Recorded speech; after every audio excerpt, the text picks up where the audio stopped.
TV prime में आपका स्वागत है। मैं हूं जूली और हाजिर हूं देश और दुनिया की ताजा तरीन खबरों के साथ। सबसे पहले नजर डालते हैं आज की प्रमुख खबरों पर। झारखंड विधानसभा में हंगामे के कारण तीसरे दिन भी सदन बाधित। जमशेदपुर के आतंकी सैयद मोहम्मद आशियान के खिलाफ रेड कॉर्नर नोटिस जारी। देवघर की श्वेता शर्मा को मिलेगा राष्ट्रीय शिक्षक पुरस्कार, राष्ट्रपति करेंगी सम्मानित। सीएम नीतीश का बड़ा ऐलान, बिहार में इंडस्ट्री लगाओ, फ्री जमीन पाओ। काम की बात, आधार अपडेट अब बिल्कुल मुफ्त। रूस में मिली धमकी के बाद अमेरिका ने भारत को भेजा टैरिफ नोटिस। ऑस्ट्रेलिया ने ईरान से तोड़े राजनयिक रिश्ते, ईरानी राजदूत को किया निष्कासित। अमाल मलिक की बिग बॉस में एंट्री। डायमंड लीग 2025 के फाइनल में नीरज चोपड़ा ने जगह बनाई। भारतीय शेयर बाजार लुढ़का, सेंसेक्स 647 अंक गिरा, निफ्टी 200 अंक पर। अब खबरें विस्तार से। झारखंड विधानसभा के मानसून सत्र के तीसरे दिन भी भारी हंगामा हुआ। सदन के अंदर और बाहर विपक्षी और सत्ता पक्ष के विधायकों के बीच नारेबाजी और विरोध प्रदर्शन हुआ। इस कारण सदन की कार्यवाही दोपहर 12 बजे तक और फिर 2 बजे तक के लिए स्थगित कर दी गई। सदन के बाहर विपक्षी विधायकों ने रिम्स 2 और सूर्या हांसदा मामले को लेकर विरोध प्रदर्शन किया, जबकि सत्ता पक्ष के विधायकों ने SIR के विरोध में नारेबाजी की। सदन में कार्यवाही शुरू होते ही पक्ष और विपक्ष के विधायक अपनी अपनी मांगों के समर्थन में नारेबाजी करते वेल में आ गए। इसके कारण स्पीकर को कार्यवाही स्थगित करनी पड़ी। बताते चले कि आज सदन में अतिवृष्टि पर चर्चा होनी थी। राज्य में अत्यधिक बारिश से किसानों को हुए नुकसान पर विशेष चर्चा की जानी थी। जमशेदपुर के सैयद मोहम्मद आशियान उर्फ हैदर के खिलाफ इंटरपोल ने रेड कॉर्नर नोटिस जारी किया है। आशियान पर ISIS के लिए आत्मघाती ड्रोन और मिसाइल बनाने का आरोप है। वह 2017 से तुर्की में छिपा हुआ है। आशियान ने अलीगढ़ मुस्लिम विश्वविद्यालय से इंजीनियरिंग की और बाद में सऊदी अरब, दुबई और पाकिस्तान में आतंकवादी गतिविधियों में शामिल हुआ। उसके भाई को 2017 में गिरफ्तार किया गया था। रेड नोटिस से उसकी गिरफ्तारी और प्रत्यर्पण की प्रक्रिया को मदद मिलेगी, जिससे वैश्विक आतंकवाद से लड़ाई को बल मिलेगा। देवघर की शिक्षिका श्वेता शर्मा का चयन राष्ट्रीय शिक्षा पुरस्कार 2025 के लिए हुआ है। देश भर से 45 शिक्षकों का चयन किया गया है, जिसमें झारखंड से एकमात्र श्वेता शर्मा का चयन हुआ है। नई दिल्ली स्थित विज्ञान भवन में शिक्षक दिवस के मौके पर 5 सितंबर को राष्ट्रपति 45 शिक्षकों को सम्मानित करेगी। श्वेता शर्मा, जो विवेकानंद मध्य विद्यालय में शिक्षिका है, उनकी मेहनत और बच्चों के प्रति समर्पण के लिए यह पुरस्कार मिल रहा है। वह खेल खेल में बच्चों को पढ़ाने और अन्य शिक्षकों को अपडेट करने में सक्रिय रही हैं। श्वेता ने पहले भी जिला, राज्य और राष्ट्रीय स्तर पर कई पुरस्कार जीते हैं। 5 सितंबर को विज्ञान भवन में राष्ट्रपति द्वारा उन्हें सम्मानित किया जाएगा। बिहार में निवेश को बढ़ावा देने के लिए मुख्यमंत्री नीतीश कुमार ने बड़ा ऐलान किया है। नए इंडस्ट्रियल पैकेज की घोषणा की गई है, जिसके तहत अब निवेशकों को बिहार में मुफ्त में जमीन दी जाएगी। सीएम नीतीश ने मंगलवार को सोशल मीडिया अकाउंट X के जरिए पोस्ट शेयर कर कहा कि 100 करोड़ से अधिक का निवेश करने वालों और 1000 से अधिक सीधा रोजगार सृजित करने वाली इंडस्ट्रियल यूनिट्स को 10 एकड़ तक जमीन फ्री में दी जाएगी।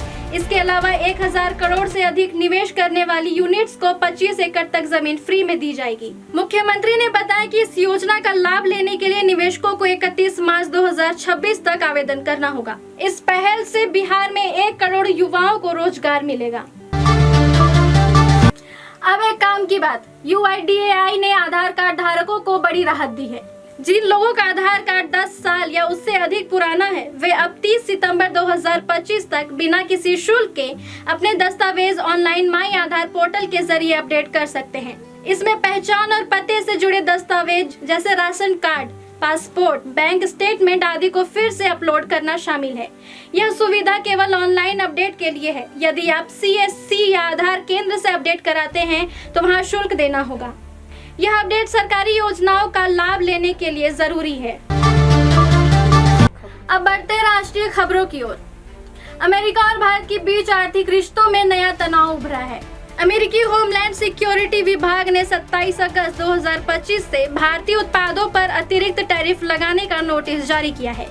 यह कदम रूस से मिली धमकियों और भू राजनीतिक तनाव के कारण उठाया गया है। इस निर्णय का असर भारतीय निर्यातकों और छोटे उद्योगों पर पड़ेगा, क्योंकि भारत का अमेरिकी बाजार में महत्वपूर्ण स्थान है। प्रधानमंत्री नरेंद्र मोदी ने कहा कि छोटे व्यवसायियों और किसानों का कल्याण उनकी प्राथमिकता है। भारत इस मुद्दे पर अमेरिका से बातचीत कर सकता है। अब बढ़ते हैं अंतर्राष्ट्रीय खबरों की ओर। ऑस्ट्रेलिया ने ईरान के साथ अपने राजनयिक संबंधों को तोड़ते हुए तेहरान स्थित अपने दूतावास की गतिविधियां निलंबित कर दी है। ईरानी राजदूत अहमद सादेगी और 3 अन्य राजनयिकों को 7 दिन में देश छोड़ने का आदेश दिया गया है। प्रधानमंत्री एंथनी अल्बनीज ने बताया कि ऑस्ट्रेलियाई खुफिया एजेंसी ASIO की जांच में ईरान के इस्लामिक रिवॉल्यूशन गार्ड कॉर्प्स यानी IRGC द्वारा ऑस्ट्रेलिया में यहूदी समुदाय पर 2 हमले करने का आरोप है। इसके बाद IRGC को आतंकवादी संगठन घोषित करने की प्रक्रिया शुरू की जा रही है। इस कदम का समर्थन सरकार, विपक्ष, यहूदी समुदाय और इजरायल ने किया है।